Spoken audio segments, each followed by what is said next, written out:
What is up, people? It is a Football Friday edition of the best damn sports podcast, period. The hottest sports podcast in the South.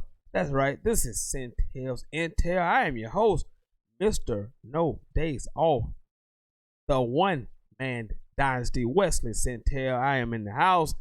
I am sorry about Monday. I didn't get to do an Overreaction Monday show, but I am here for you people on this Football Friday. I am here for you people. What a great month in the world of sports right now. October brings us so much in this month. We got the World Series, we got college football, we got NFL, and yes, the return of the NBA. I should not leave out the fact that the NHL is also going on at this very moment too. I should not forget that. But welcome to the show.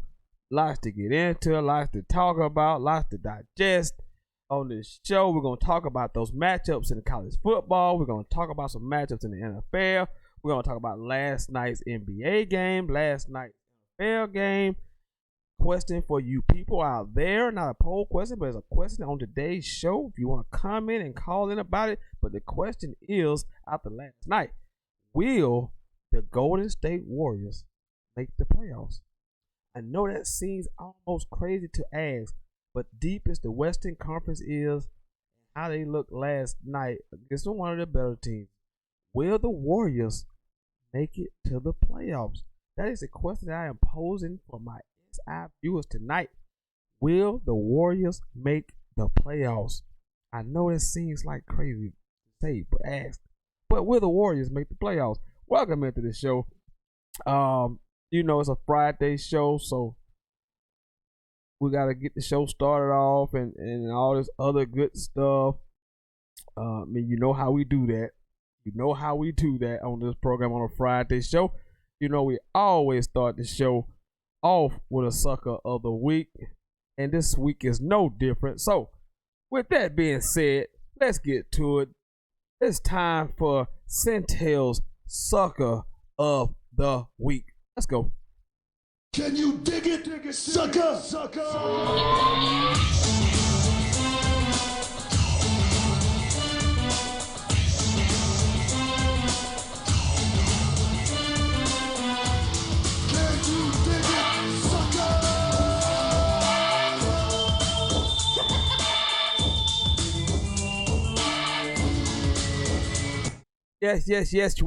Yes. What is up?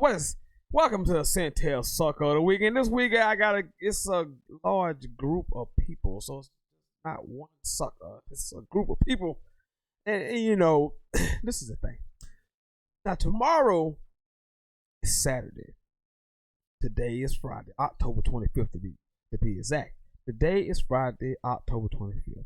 Now, tomorrow is Saturday, which typically means college football, right? So typically, the fans, a player, the coach, you're looking forward to tomorrow's opponent. You are looking forward to tomorrow's game. You are looking ahead to tomorrow, not looking back. Exactly. The people at South Carolina, the fans, the players, the coaches, the AD, can't seem to move on and get past last Saturday's game against Florida. They cannot move on. They refuse to move on. It's like a broken-hearted ex. They refuse to get past and move on from the game. I get it. There were bad calls. There were some horrible calls, no calls that went against you. Number one, it didn't cost you the game. But number two, yes, they were egregious calls against you. But it is now Friday of the following week. At some point, you have to move the hell on. You have to get over this. You have to get over this, Gamecocks fan. I'm sorry, but you just have to get over this. This is getting ridiculous. Okay, Sunday, you still a little hurt about it. It's day after the game, you still tired, you still feel angry about what happened to you. I get it. Monday, media meets the players, you reviewing the past game, it has to come up. Talk about it. I get it. Tuesday, your coach meets with the media. So of course they're gonna ask him about it. Okay, but by the end of that press conference, this should be over. Talking about last Saturday should be over. But no, it is not over. Wednesday, their athletic director, Ray Tanner, he was still talking about the missed calls on Saturday, on Wednesday. Still talking about it. Talking about the SEC commissioner. Talking about the head of the officiating SEC over the SEC. Still talking about Saturday's game. Okay, so the AD talking about Saturday's game. Okay, he can do that. He's not a player. He's not a part of the staff. He's not a coach. He don't have to worry about getting prepared for this weekend's game. So okay, I'll cut him a break. But then yesterday, it's Thursday, and Will Muschamp is still talking about Saturdays. Muschamp, and I quote, says, "We have a great league, but our players have lost a lot of faith and trust in our league." This was yesterday. You're not the first, and you will not be the last to have calls go against you. If you ask Florida fans about that same game, the first half, there were a lot of missed calls against South Carolina. It happens. You're asking a person to be perfect. And there's no such thing as a perfect person. There's no such thing as a perfect person. Gamecock fans, I need for you to get over this. If you lose tomorrow, I can trace back to exactly why you would have lost or why you did lose. Because you've been talking about this ad nauseum since Saturday, last Saturday. It happened. What I do know is this. Despite all of what you're talking about, despite all of these gripes and complaints, you led 20-17 in the fourth quarter. That is fact. You led 20-17 in the fourth quarter. And in that fourth quarter, when you did have the lead 20-17, you gave up an 80-play touchdown drive, in which a 4th and 5 or so was converted. And also a subsequent touchdown was scored in the drive without any penalties aiding that drive. So, at the end of the day, you were up 20-17 in the fourth quarter, despite all of those things you're talking about. Now, the touchdown that happened later, yes, terrible call. They missed it. But you gave it the touchdown, and you also had the ball back offensively after you gave it the touchdown, and you fumbled the ball. So, you can sit here and cry about the officials all you want. At the end of the day, you didn't make the plays that needed to be made to win the football game. You lost. Let it go. Like the song says, let it go. Just let it go. Let it go. Let it go. And let it go. So, that's where we're at. This week, Sentell's Sucker of the Week belongs to the South Carolina Gamecocks fans, AD, players, coaches, everybody who's griped and moaned and complained for 6 days straight. Get over it. Let it go. You lost. And for that, you find yourself on the first segment of Sentell's Intel. And we all know that when you find yourself on the first segment of Sentell's Intel, that can only mean one thing. Can you dig it, sucker?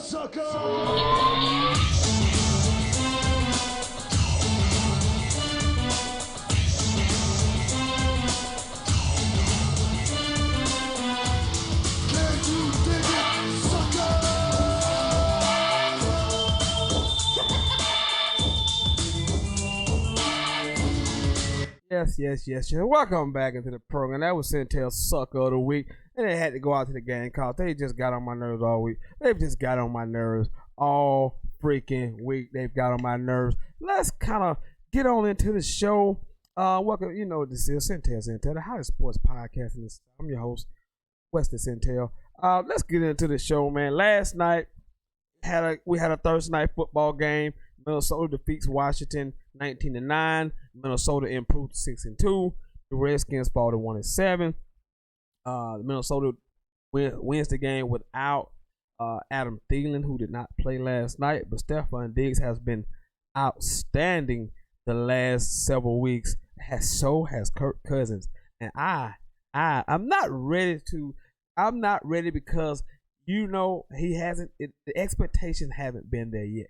There's not the expectations. He's played great the last 4 weeks since being called out. I cannot take anything away from Kirk Cousins the last 4 weeks. He has been tremendous.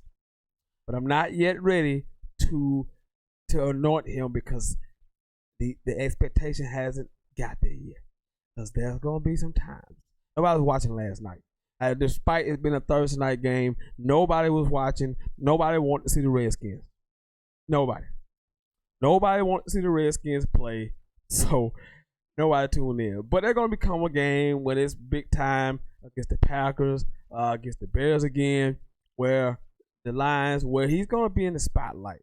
National televised games, and we'll see then. I got to see it happen then for me to believe in the Kirk Cousins. But he's been outstanding the last 4 weeks. I cannot take anything away from him. Also, last night, we had an NBA game. We had a couple NBA games. The Rockets took on the Milwaukee Bucks. Bucks come back and win the game. Led by Greek Freak. Had a triple-double. Russell Westbrook, James Harden, trying to get on the same page. That don't have to work itself out. But the game I kind of want to focus on is that the Clippers took on the Warriors last night. The Clippers dominated the Warriors last night. They dominated the Warriors last night. 141, 122. It was never really in doubt.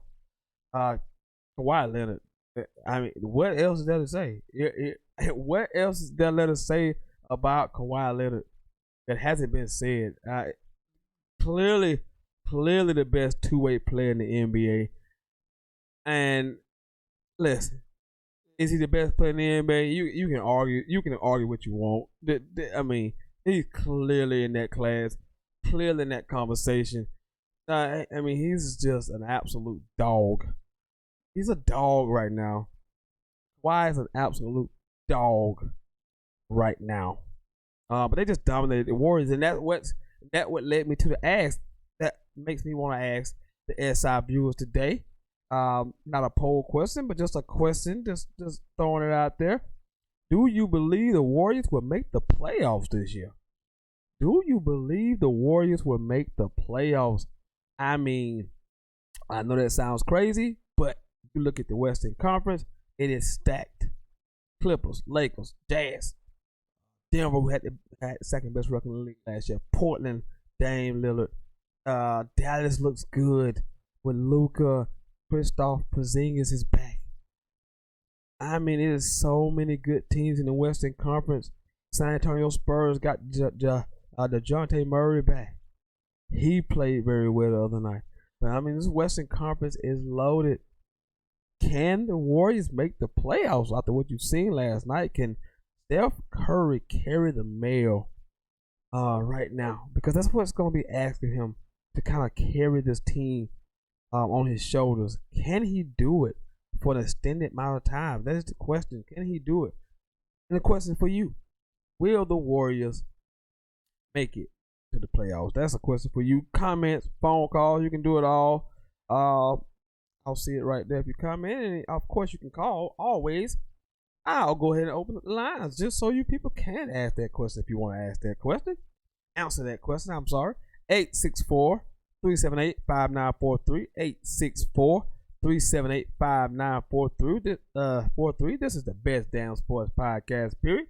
Sentell. It's a football Friday edition. But right now, we're talking about the NBA a little bit. I'm just asking, will the Warriors make the playoffs? That's all I ask.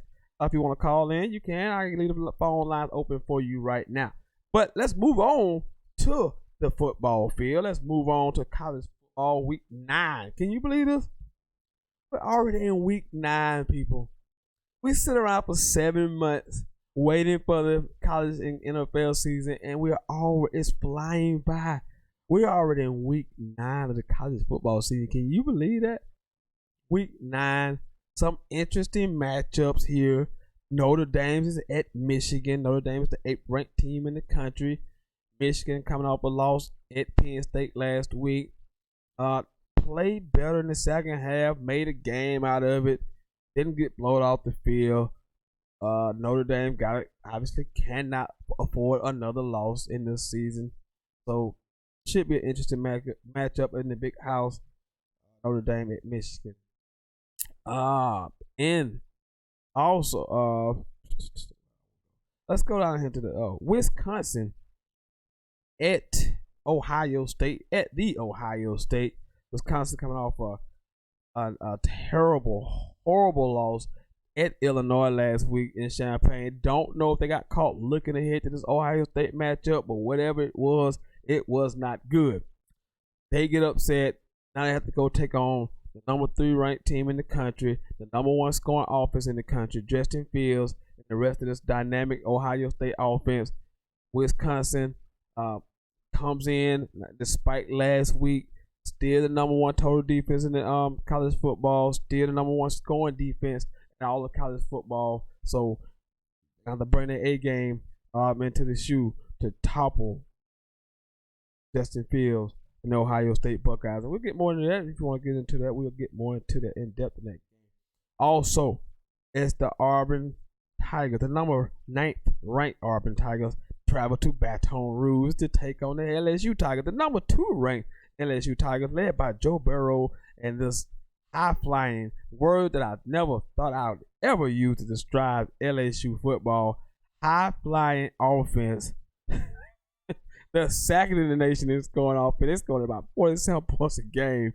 And then Auburn comes in. We know what Auburn represents defensively from that part of the field. But can Bo Nix make plays with his arms?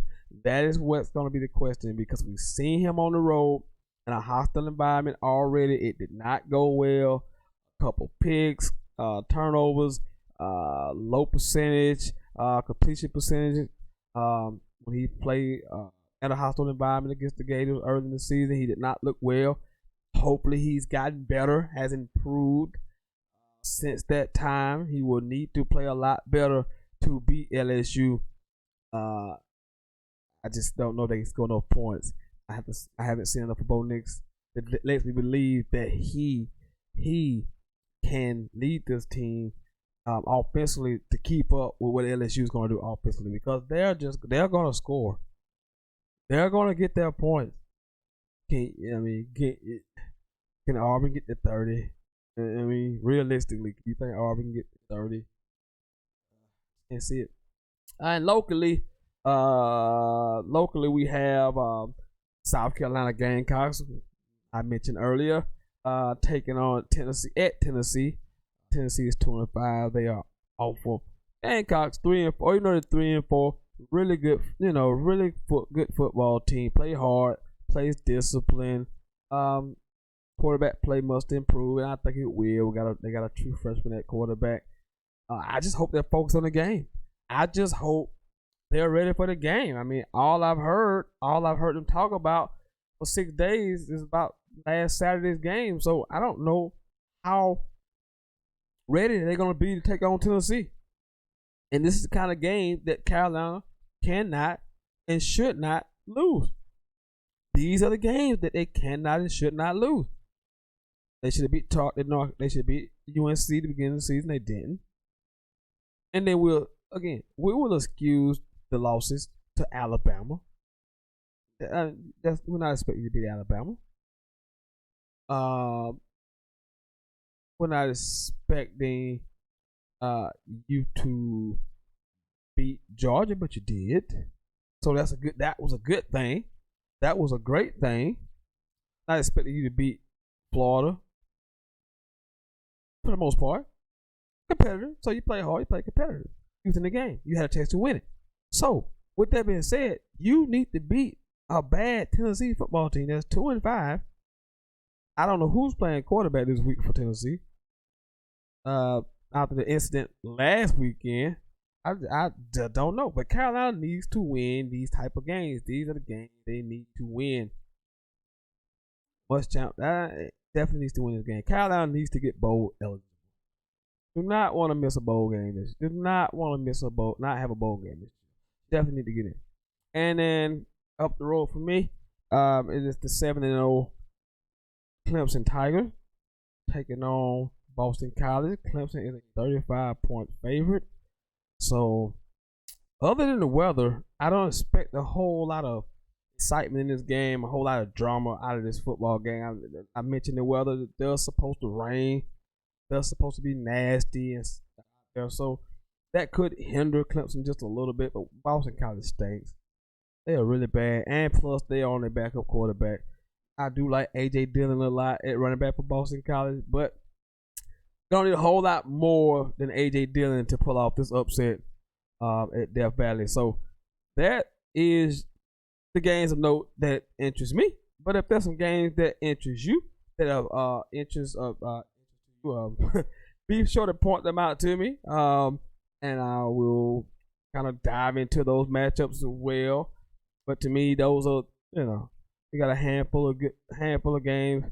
I mean, that's a big game down at LSU. That's a big game. It's Auburn and LSU really, they play really tight every year. Really close football, competitive football games. But I just can't see Auburn keeping up this year. They just don't have the offense. They don't have the offense to keep up with the LSU. I can't see it. I can't see them keeping themselves in the game. It's going to be very, very, very difficult for them to maintain and stay in this football game. Again, welcome into the show. Sentell. I am the Wesley Sentell. Just talk a little bit about the college football weekend. If you want to get in, you can. 864-378-5943. 864-378-5943. Right here live on YouTube. Also mention the NFL game from last night. Redskins lose to the Vikings. Vikings improved to 6-2. Dropped to 1-7. Also in a little bit of NBA last night. We got a lot of NBA games tonight. Coming up in the matter of moments, we'll have a ton of games. Lots going on, man. They posted game through the World Series tonight.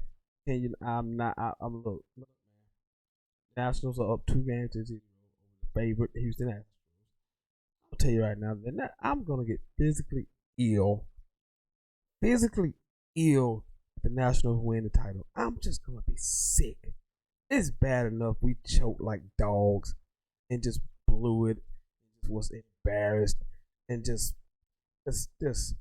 all kind of other words that they can't even come to my mind right now because how pathetic we were in losing, getting kicked out of the playoffs. But to top that off, to have your division rival win the whole thing in a year when you dominated them, dominated the division, they win the World Series, it would just be like, how you say icing on, it's like cherry top. That's like, that's for a good. I like that's a cherry on top. This is like if you were to put like shit in like a sewer, like you just add the shit to the sewer. What this would be like for me as a Braves fan watching the Nationals win it all. It's like pouring shit into a sewer. That what this would be like as a Braves fan for me watching the Nationals potentially win the World Series. I can't even. I mean, I don't even want to think about it. I don't even want to think about it. It makes me sick just thinking about it. Ugh. But anyway, got that action for you tonight. Game 3 in Washington. Houston was sending Zach Greinke to the mound. The Nationals will send Anibal Sanchez to the mound in an attempt to take a commanding 3-0 lead over the Astros, which I do not hope. So I am hoping Zach Greinke pitches well tonight and the Astros find a way to win this game. I just can't take the thought of the Nationals being champions. I can't take it. And somewhere Bryce Harper, I know he got $300 million, so I mean, yeah, money can't buy you love, but it can buy you a lot of happiness. So I'm sure he's somewhere still happy. But if you're a competitor, and most athletes play this game to win, they play this game for titles because they make enough money. You've made enough money, Bryce Harper. So it's got to be about winning and winning titles. This got to hurt a man's ego. Has to hurt your ego to watch and see the Nationals potentially win this World Series. Bryce Harper, I can't even imagine. I don't even want to think what's going through the mind of Bryce Harper right at this very moment. Again, welcome into the show, Sentell. I'm live on YouTube. It's a football Friday edition, so football heavy on this show. College football slate, got a big NFL slate that we'll get to in the second half of the program. I already did my second week. Talked about last night, Minnesota Washington game. Talked about the Warriors and Clippers game, in which Clippers just dominated. The Clippers dominated the Warriors last night, and it made me want to ask today, will the Warriors make the playoffs? Will the Warriors make the playoffs? Well, it's hard to believe that you even ask such a question. Will the Warriors make the playoffs? That is the question I want to know from you people. I want to hear it from you. What do you think? Do you think the Warriors make the playoffs this year in this stacked Western Conference? And in a couple minutes, I'm gonna get to. I'm gonna take a break in about a minute. So then when I come back, we're gonna get into the NFL schedule, talk about some of the games. As you can see, I got out one of the biggest games of the weekend, Niners and Panthers. We'll get more into that after the break, and we'll continue the show right after this. Don't go anywhere. Come back, hopefully. Some phone calls, hopefully more comments about this weekend's matchups in college football and the NFL. You may even talk about some of the NBA stuff that we'll be seeing later tonight and what you've seen so far in the NBA season. Also, game World Series. I will be right back. Don't you people go nowhere. Do not, I mean it. Don't go nowhere. And I mean that. Stay right here. And I'll be right back after this break.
Yo, I am back. I'm back. Welcome into the show. Back into the show, Sentell, the hottest sports podcast in the South. The best damn sports podcast, period. I'm your host, just no days off, the one-man dynasty, Wesley Sentell. Let's kind of get into this NFL slate this weekend. Like I said, we mentioned earlier that the Vikings did defeat the Redskins. Not a lot of big-time matchups in the NFL this weekend, but I would go down the schedule. Regardless, I would go down the schedule the same. Again, if you want to jump in and mention some games or go in detail about some of the matchups, you can comment or call 864-378-5943, 864-378-5943. Right here on Sentell. At 1 o'clock, it is the Seattle Seahawks taking on the Atlanta Falcons. I'm not going to even waste my time. I'm not about to waste my time talking about that trash that is the Atlanta Falcons. What a damn disgrace. Don't know if Matt Ryan going to play hurt ankle. I really don't care. Mohamed Sanu got traded earlier this week to the Patriots. He is the luckiest man on earth right now. He got away from this dumpster fire. He's heading on to an undefeated team. That's the team that only has one game. Seahawks, Russell's been playing well. Did get beat last week at home by the Ravens. But again, if you are a struggling quarterback and you want to pad your stats, all you got to do is play the Falcons. That's all you have to do is play the Falcons because they stink. They stink. That's all it is. They just stink. At 1 o'clock, it is the Broncos taking on the Colts. Surprise, surprise, surprise. The Indianapolis Colts. Jacoby Brissett in the running game and this defense led by the defensive rookie of the year, Darius Leonard, is doing the job in his offensive line. Led by Quentin Nelson. All of a sudden, this is a strength for this football team. Jacoby Brissett has played really well. 4 TD passes last week. Outplayed Deshaun Watson in the win over the Texans. Man, big shout out, big kudos to the Colts leading the AFC South Division right now. I don't think many people saw this coming without Andrew Luck, but hats off to the GM, the player that they have brought into this team. This is a legit football team, and they could do some things. They could possibly do some things if Jacoby Brissett continues to play like this. I have seen some inconsistencies in his play so far this season, but he's played overall pretty good. But I have seen some games where he played very poorly. But this team is legit. This team can legit compete. They beat the Chiefs at home with a healthy Pat Mahomes. They beat the Chiefs in Kansas City with a healthy Pat Mahomes. They just beat Deshaun Watson healthy. Gotta respect the coach right now. Respect the coach. We're not going to even talk about the Broncos. Their mess that they have going right now. They are just terrible. It's the Buccaneers at Titans. Titans got a win last week with no Marcus Mariota. They actually had Ryan Tannehill starting at quarterback. Titan fans, I'm going to need you to calm down. I know he had a good game.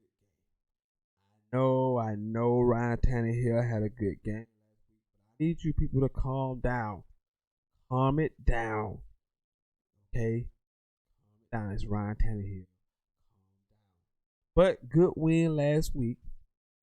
Buccaneers, Jameis throwing for a lot of yards, but we'll turn the ball over at the most opportune time. And this Tennessee Titans defense is really good, really opportunistic. Expect the Titans to win. And at 1 o'clock, an interesting game. I should have circled this game. I didn't circle this game because I don't know what I was thinking, but I should have.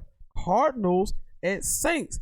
All of a sudden, the Cardinals have won 3 straight games, 3-3-1, and the New Orleans Saints, who haven't lost since Drew Brees went down, thanks to the fabulous Teddy Bridgewater, who's been just outstanding in relief of one Drew Brees. The Saints The Saints, 6-1 Saints, 5 straight wins for Teddy Bridgewater as a starter. Hey, I'm impressed. But this is Kyler Murray going into New Orleans to take on a really stout Saints defense. We'll see if the Cardinals, if Kyler can continue to. He didn't do a lot statistically last week. They ran the ball against the Giants. The Giants are off. So they didn't ask him to do a whole lot last week. But he's gonna have to do some plays with his arm this week if he wants to beat New Orleans down in that dome. So a good matchup there. Kyler, Teddy Bridgewater, Cardinals, Saints. The Bengals, they remain winless. Andy Dalton may just be the worst. No, there's no question about it. He is the worst starting quarterback in the league. There is no question about that. Andy Dalton is the worst starting quarterback in the National Football League right now. I don't care what the Dolphins got going on. I don't care who's gonna play for Atlanta this weekend. I don't care. I don't care what the Broncos trying out there these days. Andy Dalton is just awful. I mean, he is just awful. He stinks. He is just got off. He's just been bad. Like the Jacksonville game last week, he was just throwing picks left and right. He's bad. The Rams acquired Jalen Ramsey last week. They beat the Falcons, but I mean, everybody beats the Falcons. I mean, but Jalen did play well last week. Held Julio Jones kind of in check when he matched up against him with this, which he's very capable of doing. He's the number one quarterback in the league. But the Rams beat the Falcons, so I can't tell much. And they're gonna beat the Bengals tomorrow. Sunday. So I don't know. I don't know yet. Until I see Todd Gurley look somewhat like Todd Gurley from 2 years ago, I can't buy into the Rams because much like most quarterbacks, running game helps the quarterback. The Rams so far haven't been able to run the ball like they used to run it with the great Todd Gurley, who's not even remotely Todd Gurley that I remember 2 years ago. Now, if you think he's Todd Gurley, then you're clearly not watching the same football that I am watching. So, Bengals at Rams. It is at 1 o'clock. The Eagles travel to Buffalo. The Buffalo Bills, led by Josh Allen. Are playing good football. They have one loss. They lost to the Patriots in a really close game. This defense is nasty, aggressive, and you know they're going to play well at home because that's one of the true home field advantages in the NFL, Orchard Park in Buffalo, especially when the weather starts to turn. It's going to be tough to win up there. The Eagles coming off a disastrous performance Sunday. Now we got locker room beef. We've got quarterback issues. They've got turmoil, people pointing fingers, linemen calling people out. Today, Orlando Scandrick, who was on the team for about 3 weeks, who played in that Sunday game, got cut. He was on Undisputed today, criticizing the locker room, criticizing the leadership. So it is just a mess in Philadelphia. I don't know what they're going to do, but they got to get it turned around. I don't think they can. I feel really comfortable in my pick to win the NFC East. I feel very comfortable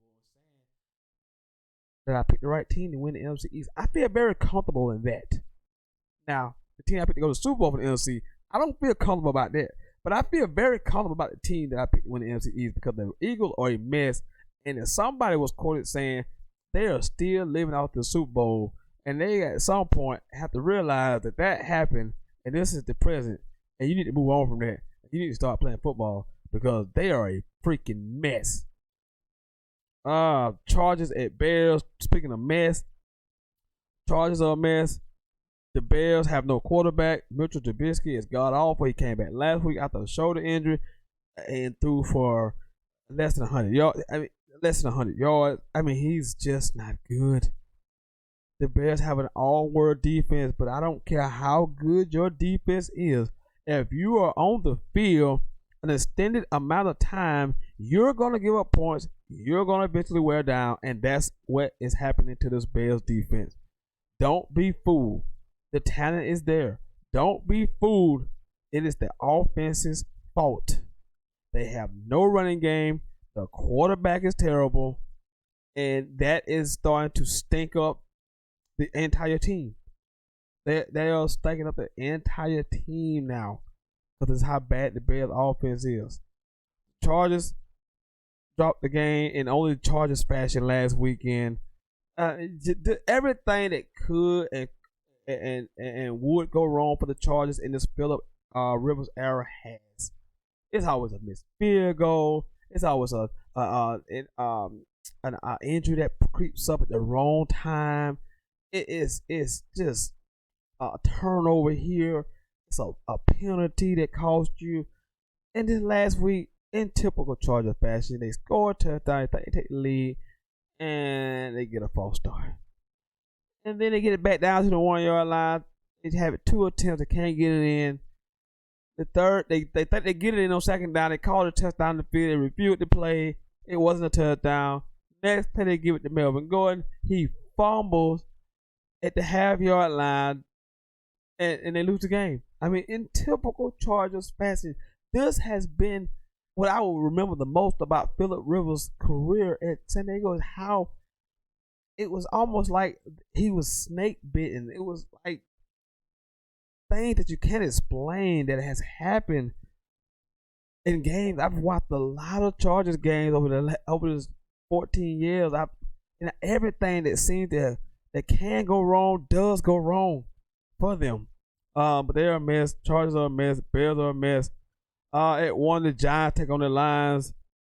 Giants come off that bad loss against the Cardinals I mentioned. Saquon Barkley did play last week, but Daniel Jones is kind of coming back to the league, kind of falling back into the real world here, so to speak. Has not played particularly well the last couple of weeks. The Lions have had some tough losses. They've lost a lot of close games that come down to the wire. And they're a good football team. They are a really good football team. I gotta give credit. Matt Stafford has played really well this season.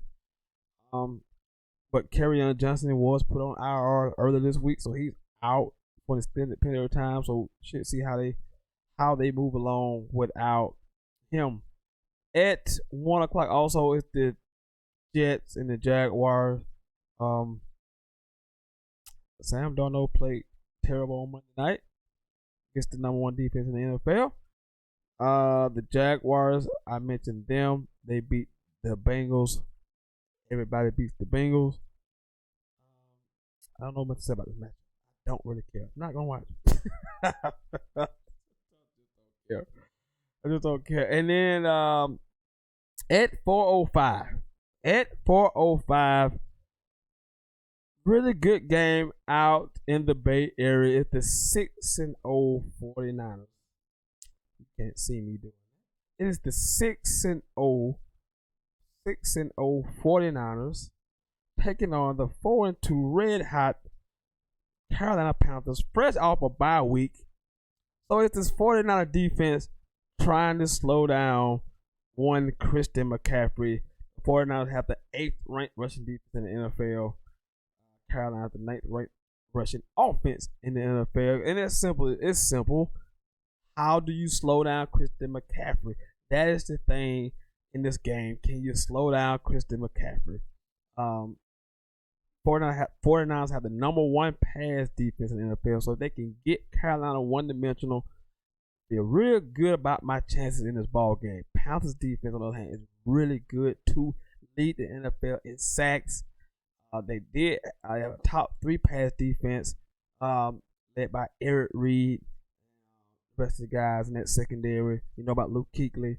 So, can the Niners slow down Christian McCaffrey? And can the Panthers slow down the 49er running game as well? Both teams like to run the football, protect their quarterback. Should be a fun game this weekend on Fox. Panthers and Niners. It is the Raiders at 4:25 on CBS. The Raiders at Texans. Raiders are playing good football. They're playing better than I thought that most people probably thought they would. They got blasted last weekend, so I guess that was not a good time to say they played good football. They got killed by Green Bay. Aaron Rodgers just lit them up for 6 total TDs and well over 300 yards passing. So that wasn't a good thing. Texas come off that loss to the Colts. Be interesting to see if Deshaun can bounce back. At 425, interesting game. I'm calling my shot right here. I'm calling it right here. The Browns, the 2-4 Browns, taking on the 7-0 Patriots. The Browns will beat the Patriots Sunday. You heard it here first. The Browns are going to beat the New England Patriots on Sunday. You heard it here first. I have the Browns over the Patriots Sunday. 425. Patriots come off an easy win. Monday get the Jets. Really, the defense led the effort. I mean, they picked off Darnold 3 times, harassed him, sacked him. They ran the ball really well with Sonny Michel. Josh Gordon had just been put on IR, so he's out. They did make a trade for Mohamed Sanu, who I mentioned earlier. But I got the Browns. I got the Browns beating the Patriots this week. Browns coming off a bye week. It's a good week to look internally. Baker made 11 interceptions, by the way. 11. That's not really a good recipe to go against a Bill Belichick defense that is really stingy right now and stink. But I'm not changing my pick. I'm not going backwards. I am sticking with Baker and the Browns. I got the Browns upsetting the Patriots this weekend. The Browns upsetting the Patriots this weekend. So I'm sticking with that. And I just think after this bye week, this is kind of a make or break moment in the season for the Browns. To find out what we think they were supposed to be for me personally. And then, for the team, this is one of the games, rubber meets the road right here. You don't win this game, you go 2-5. The Ravens are playing pretty good. I mean, you still won't be out of it. But it's time. It is time. It's time for the Browns to play a good football game, a whole football game, offensively, defensively, and special teams. So I got the Browns upsetting the Patriots on Sunday. And the night game on NBC now, it's the Packers and the Chiefs. Now, we know this game is here because we thought we was going to get Aaron Rodgers versus Pat Mahomes. We thought that we had Aaron Rodgers and Pat Mahomes. That's what we thought we was going to have. And unfortunately, we would not have that. Pat Mahomes was hurt in his last start, located his kneecap. No ligament damage, luckily, so he could be back in a couple of weeks. But we looked at this game and saw a 6-1 Packers versus the 5-2 Chiefs, and we thought we had Aaron bleeping Rodgers versus freaking Pat Mahomes, and now we don't have that, and that sucks. That sucks.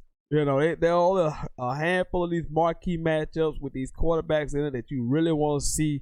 And we could have seen Mahomes and Aaron Rodgers trade it out and go to battle and just back and forth. It would have been just awesome. But it's not gonna happen. And for that I am sad. I am sad that it's not gonna happen. With that, I mean, I'm picking the Packers. I mean, they're playing really well. They can run it right now. Aaron's playing well. No Devontae Adams, I don't believe. But I think they can do enough in the defensively. I think they can slow down Matt Moore, the Chiefs offense. Now Pat Mahomes, I have to pick a story. I would pick the Chiefs. Without Pat Mahomes, I would pick the Packers. Monday night game is just a travesty. I don't even know if I'm gonna talk about this game Monday. Like, I typically talk about the Monday night football game on Monday, but this game is atrocious. This is brutal. I mean, it's the Dolphins, the winless Dolphins, and the Steelers. I mean, this is just awful for a Monday night football game. And these games are set way in advance, so you can't flex out of these games. Unlike NBC, who has that power late in the season to get out of certain games. I'm sure the execs at ESPN would just love to get out of this game. Would just love to get out of this game. I'm sure they would just love to get out of this game. But that is your NFL weekend schedule. I've already gone through the college football schedule. We talked a little bit about the NBA. A ton of games tonight. Season just really tipped off. So many storylines. I told you this is the most anticipated season in NBA history, regardless of what people may tell you. Because when you anticipate stuff, it's like you're waiting. It's excitement about it. And it's an unknown because we don't literally know who's going to win the championship. That hasn't happened in forever. And there's a quality of teams. The depth of talent on each roster, the quality of teams on both conferences. That's what makes it the most anticipated season ever. The storylines, the superstars, the multiple teams that are capable of winning it all. We've never had that. People need to stop kidding themselves with us. I keep telling you, I keep educating people all the time about these dynasties and about these teams and the same teams winning the championship. It's never been a lot of parity. But this to me is a lot of parity. No one knows. 2 games in, you can say the Clippers look great, but you don't know these teams are gonna find themselves, gonna get better as the season go along, playing with each other. Utah adding all those pieces. Denver's better. If Michael Porter Jr. can be healthy for them, just think of the boost that would give to them if he could be healthy. You know what Portland represents. You know what Houston is with Russell. Then you look at the East, Philly is loaded. Look at Milwaukee. They showed you they weren't going nowhere. Toronto can play. Brooklyn's gonna be a factor. I mean, that's a lot of basketball teams in that equation. You don't know who's gonna do what. That's why it's anticipated. Never seen an all season where so many superstars move. Never seen the all season where big time superstars move and change the landscape of the NBA so much. That's why I called it the most anticipated season ever. Look how I'm talking about it. Look how I'm talking about it. That's why people were upset the last several years because they're like, oh, the Warriors, the Cavs when LeBron was there, it was like the Warriors and Cavs again. NBA people were saying, I'm not looking forward to the season. That's what we had the last several years. NBA people not even looking forward to the season. NBA people not even looking forward to their own season. This year, that off season combined with the talent on the floor, those competitive teams with those talented duos everywhere across the league. I mean, that is something to behold and something to be excited about. This is one of the most anticipated seasons ever. I call it the most. You can argue till the calls come home about another season that was more anticipated than this. Yes, whatever. Again, welcome into the show. Sentell live on YouTube. You know who I am. The one man dynasty. Mr. No Days Off, Wesley Sentell. Kind of going over the college football schedule. NFL schedule. Got a game through the World Series tonight. Got some NBA action. Got your sucker of the week. All of that stuff was in a jam-packed hour of the show. And no. I thought I had a phone call. I thought I had a legit phone call, but I did not have a phone call. Did not have a phone call. So another minute or so. 864-378-5943. 864-378-5943. Last chance to get in here. Last chance to get in and into the show. A few more minutes, and then I'm gonna head out. You know, comments, phone calls, anything to end this show on. I will be back again. You know, Monday. I will be here Monday. Hook about crook. I'll be here Monday. Overreaction Monday. We can review all the college football, NFL games, and then we get to look forward to the Florida Georgia matchup. Jacksonville. I've been waiting for this one for a little while. It's been on my mind. But I want you guys to enjoy the football. Ohio State, Wisconsin at 1 o'clock. So that's early. Then you get Auburn and LSU at 3:30. And Notre Dame at Michigan at night. So a full day of college football. Enjoy your Saturday. Enjoy the Sunday's action. I know a lot of you local fans will be tuning in Sunday for the Carolina Panthers and the 49ers. Should be a good one. I want to thank everybody who tuned in and watched. Hopefully you enjoyed yourselves right here on the Best Damn Sports Podcast, period. I will be back Monday. I'll be back Monday for another edition of the hottest sports podcast in the South, Sentell. I have been your host, Mr. No Days Off, aka the One Man Dynasty. I will see you guys next Monday night at 7 p.m. I am out.